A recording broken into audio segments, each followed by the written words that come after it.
por fim, esse aqui você não vai achar, não tem PDF. E quando você falar deste livro aqui pro calvinista, ele vai falar, não, esse judeu se matou. E é verdade. É só isso que eles conseguem falar. Mas não dá para refutar o que está aqui, porque o que está aqui é documental. Como que está aqui no unitário, como que está aqui no livro É Necessário Queimar os Hereges. Mas isso aqui é quase uma fonte primária. Esse Stefan Zweig era um judeu, ele fez uma pesquisa, e nessa pesquisa ele mostra como era a Genebra do tempo de Calvino. Gente, isso aqui é horripilante. É horripilante. Castellio contra Calvino. Castellio foi um teólogo que peitou Calvino em Genebra. E aqui então ele desenvolve toda essa história.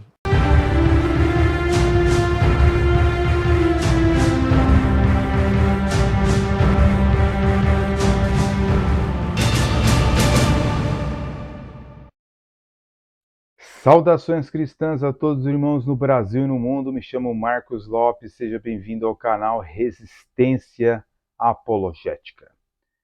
Bem, nesse vídeo, queridos, nós vamos estar refutando algumas das argumentações do vídeo Anabatistas, Calvinistas e a Fogueira Santa, entre aspas, do pastor João Flávio Martinez, atual presidente do CACP, ok? Bem, eu tenho muitas coisas para serem feitas, muitos vídeos para trazer a todas as pessoas interessadas, mas é difícil, né, alguém mandar para a gente um vídeo desse e realmente a gente ficar calado diante de tamanhas inverdades. Ok? Na verdade, o Flávio Martinez é um caso, né? É um caso de la policia, né? O que ocorre é o seguinte, meus irmãos. Ele diz lá no 1 minuto e 5 que os anabatistas têm um lado bonito e outro lado que não é tão bonito assim. Mas ele só tratou do lado bonito. O lado que não é bonito, ele deixou meio de lado, né? Conforme nós vemos aí neste vídeo, nessa declaração dele. O pastor João Flávio Martinez é presidente do CACP, Instituto de Apologética Arminiana. Constantemente ele faz algumas declarações assim que, quando você vai buscar história, realmente, ele sendo professor de história, realmente é extremamente contraditório para com a história, né? Um exemplo notório é quando ele diz que praticamente não restou nada de Pelágio, porque Agostinho, né, de Hipona mandou queimar todos os livros de Pelágio. Bem, se ele andasse aqui pela América, ele perceberia que existem obras, né, que são de Pelágio, ok? Como este livro aqui, o comentário sobre Romanos, da pena do próprio Pelágio, né? Então, realmente, quando nós vamos constatar, né, as falácias que ele declara constantemente sobre a reforma protestante, nós percebemos que virou uma coisa assim praticamente ideológica, né? Uma coisa assim como os esquerdistas que procuram reformular a história, reescrever a história, né? E procuram assim trazer uma nova roupagem à história para querer condizir, né, estar condizente com as suas declarações infames. Então, ele diz que precisa se estudar mais. Olha, pessoal, vamos estudar mais. Realmente, nessa loucura cega dele defender o arminianismo, né, ele precisa, de fato, estudar mais. Algumas bibliografias aqui para você fazer sua pesquisa e não engolir qualquer coisa por aí. A gente precisa estudar, viu, gente? O tema do João Flávio Martinez são suas fontes, né? Ele busca fontes que são interessantes para ele, mas muitas vezes ele, não sei o porquê, ele não busca todas as fontes. Agora, sobre a questão dos irmãos suíços, ele diz que esse grupo de anabatistas realmente não eram radicais, e como de fato eles não eram, ok? Nesse ponto ele acerta de certa forma, né? Os irmãos suíços, eles eram anabatistas, e anabatista significa rebatismo, ou seja, eram pessoas que rebatizavam, tá? Então nós temos aqui uma fonte, tá, que diz o seguinte, que a ala do anabatismo, que recebe o nome de Os Irmãos Suíços, foi a menos radical de todas. Ela repudiava especialmente os excessos violentos dos profetas de Zincal e os seguidores de Jan Lindsay. Quanto na disputa pública em outubro de 1523, o concílio decidiu em favor de Zurique e seus seguidores. Os homens que se opunham a ele se separaram do reformador suíço para estabelecer o seu próprio partido. A questão é que grande parte dos anabatistas negavam doutrinas primárias, como a Trindade, por exemplo. Os socianos, por exemplo, negavam a Trindade bíblica e eram anabatistas. A igreja menonita, né, citada pelo pastor João Flávio Martinez, também tinha um líder herético, Menon Simons. E quem diz que ele, em muitos momentos, era herético é o próprio site da igreja menonita, né? E não fui eu que disse que ele é um herege. Ele ensinou, por exemplo, ele pregava que a carne de nosso Senhor Jesus Cristo era uma carne celestial. Isso está no link aqui abaixo do vídeo que eu vou deixar para vocês darem uma olhada lá, tá bom? Então, senhoras e senhores, muitas vezes, muitas pessoas podem ficar indignados com o nosso vídeo aqui, porém, entretanto, todavia, eu uso fontes primárias, declarações de pessoas realmente que são do movimento, ok? Então, intimamente ligado à visão dele sobre o batismo de crentes estava a sua posição de uma igreja pura, no caso dos anabatistas. Sua ênfase em santidade e piedade na vida e a sua oposição a qualquer apoio aos magistrados seculares em questões eclesiásticas. Foi isso especialmente verdadeiro com respeito aos anabatistas da Morávia, que sob a liderança de Jacob Hutter fundaram os Huteritas.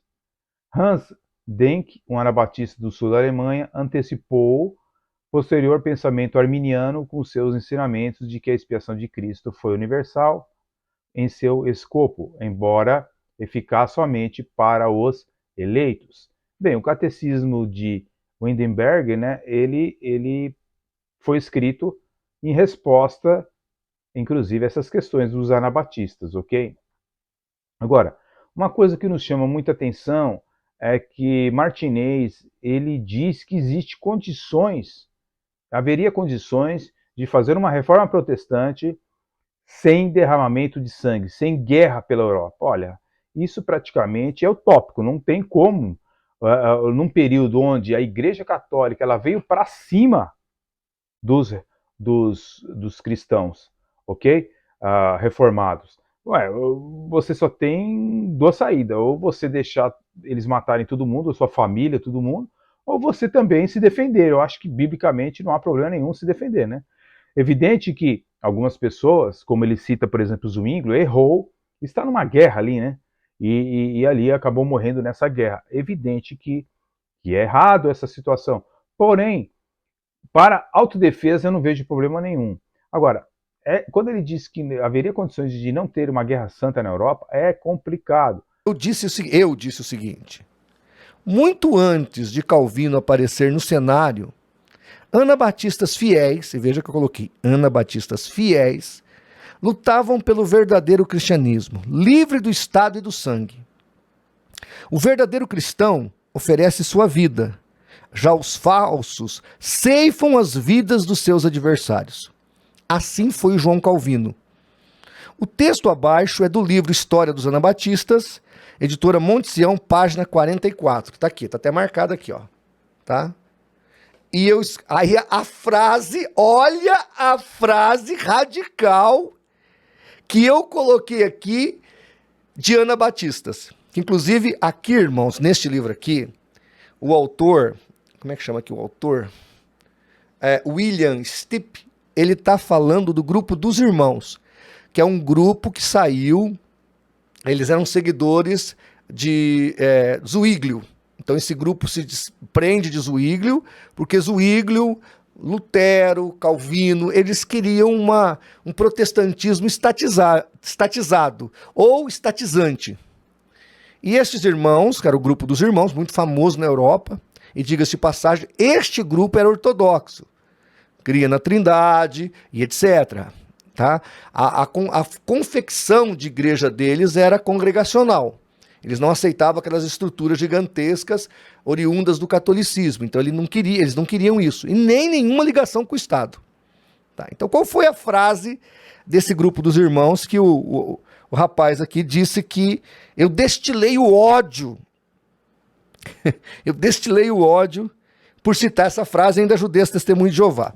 A frase é a seguinte, está aqui no livro. Eu estou citando aí o print, né, que ele citou. O meu print diz assim: ninguém deve proteger o evangelho e seus seguidores com a espada, nem sequer a nós mesmos. Logo em seguida, continua o livro, invoca o princípio da cruz. Os verdadeiros cristãos são ovelhas entre lobos, ovelhas para o matadouro. Eles devem se batizar na ansiedade, na angústia, na aflição, na perseguição, no sofrimento e na morte. Então explica. Eles, os verdadeiros discípulos de Cristo, não empregam nem a espada mundana, nem a guerra, visto que para eles matar é completamente proibido. Aqui, irmãos, está a frase radical deste grupo de seguidores anabatistas, chamado de os irmãos, que o irmão aqui disse que demonstra o meu ódio pelo Calvino e que demonstra o radicalismo dos anabatistas, dizendo que o verdadeiro cristão não faz uma chacina contra os seus adversários, não retruca com armas contra os seus adversários.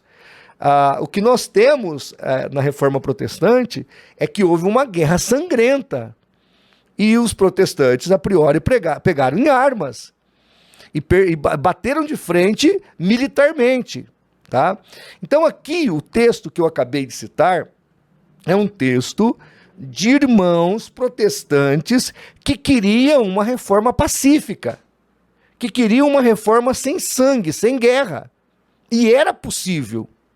Era possível. Você pega, por exemplo, a história mundial, a enciclopédia da história mundial, certo?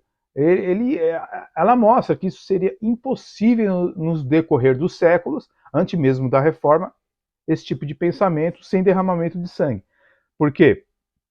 Embora a reforma fosse anteriormente entendida como um evento monolítico, atualmente a academia compreende mais como reformas protestantes, uma série de protestos contra a corrupção da igreja medieval, buscando reforma. Inicialmente, os líderes desses protestos não tinham intenção de se separarem da igreja. Um exemplo importante disso foi a reforma da Boêmia, acontecido em 1380 a 1436, portanto, antes da Reforma Protestante, ou seja, precursora da Reforma Protestante, que inicialmente buscava apenas remediar práticas da igreja que não eram bíblicas. Bem, a enciclopédia também mostra, essa enciclopédia em inglês, né, eu trouxe aqui traduzido para vocês, que as primeiras heresias, como é que elas foram as situações? Esses movimentos eram condenados pela igreja como heresias e eram rotineiramente esmagados, comumente de forma impetuosa, uma vez que o clero, né, no caso, colocando aqui entre aspas, o clero católico, procurava manter sua autoridade e poder. Um dos primeiros movimentos foi o paulicianismo dos séculos VII até o século IX, que defendia um retorno à simplicidade do cristianismo primitivo e a vida de São Paulo, e rejeitavam os sacramentos da igreja. Os paulicianos foram, em certo momento, apedrejados até a morte, queimados em estacas ou exilados. Então essa é a situação de quem se levantava contra a igreja católica romana. Não há condições de não ter guerra com a igreja católica naqueles períodos sem ter derramamento de sangue, porque eles eram totalmente autoritários. Entretanto, outros movimentos se seguiram. como o bogominismo no século XI e os cátaros nos séculos XI até o século XIII, que foram seguidos por outros mais. O clérigo, filósofo e teólogo inglês John Wycliffe, que viveu de 1330 a 1384, desafiou a autoridade do clero, seu estilo de vida luxuoso e a sua arrogância, argumentando que todos deveriam ter acesso à Bíblia e esse trabalho não deveria mais ser refém de uns poucos privilegiados, e a interpretavam por muitos, que muitos a interpretavam com frequência de modo apenas a favorecer a hierarquia. Ele, John Wycliffe, traduziu a Bíblia do latim para o inglês médio, a chamada Bíblia Wycliffe, ou, mais provavelmente, coordenou seus amigos e sócios na tradução. Bem, também, Wycliffe ele teve um efeito contrário que ele não quis, mas, sem pretender, ele ajudou a espalhar a sangrenta revolta dos camponeses de 1381 ao desafiar a ordem estabelecida. Ele morreu de derrame em 1384 e foi posteriormente condenado como herege e seus restos mortais excomungados e queimados. Wycliffe inspirou John Huss, que viveu de 1369 a 1415, que também foi um filósofo e teólogo do reitor da Universidade Carolina de Praga, que era católico, tá? Que preservou os escritos de Wycliffe e defendeu uma reforma. Ele era especialmente crítico da venda de indulgências, mandatos vendidos pela igreja para claramente reduzir a permanência de alguém no purgatório, assim como Wycliffe também fora. Suas primeiras argumentações foram toleradas, mas quando ele desafiou a validade das indulgências e a autoridade do Papa, ele foi preso e queimado em uma estaca em 1415. Seus seguidores continuaram a lutar por reforma e depois para se separarem da igreja. Seus esforços continuaram a reforma da Boêmia e posteriormente levantaram as guerras hussitas de 1419 a 1334 entre os reformadores hussitas e aqueles leais a igrejas que venceram o conflito. Não podemos também esquecer os valdenses, tá? Que também eram monergistas e, de uma forma implacável, foram mortos por Roma, que os perseguiu, matando centenas e centenas de valdenses. Tá? Isso não está na enciclopédia, mas eu estou só trazendo a história para vocês. Né? E agora, diz a enciclopédia o seguinte: a era dos descobrimentos também foi influenciada pela reforma, pois os países católicos europeus procuraram colonizar o assim chamado Novo Mundo por sua fé, e grupos protestantes fizeram o mesmo. As consequências da reforma, de fato, foram tão abrangentes que quase impossível de numerar, mas no começo nenhum dos principais atores tinham qualquer coisa parecida em mente. Bem, o que é incrível é que Nathan Rufino, assim como o Sr. Flávio Martinez e tantos outros, não conseguem ver os legados esplêndidos da reforma protestante, mas conseguem, assim como os católicos, só verem coisas ruins, coisas malignas, coisas maléficas. É impressionante esse tipo de apologética. Mas a gente percebe realmente que, embora ele diga que as pessoas, né, pastores presbiterianos que viram o post dele, estão dizendo que ele está recheado de ódio no coração, a grande verdade é que ele realmente tem ódio. E esse ódio o cega para ele transmitir a verdade histórica, já que ele é um professor de história. O que Martinez não contou para você e que todo esse pessoal do passado, né, com exceção dos cátaros, todos eram monergistas. Eu só lamento ao professor de história João Flávio Martinez. Algumas bibliografias aqui para você fazer sua pesquisa e não engolir qualquer coisa por aí. A gente precisa estudar, viu, gente?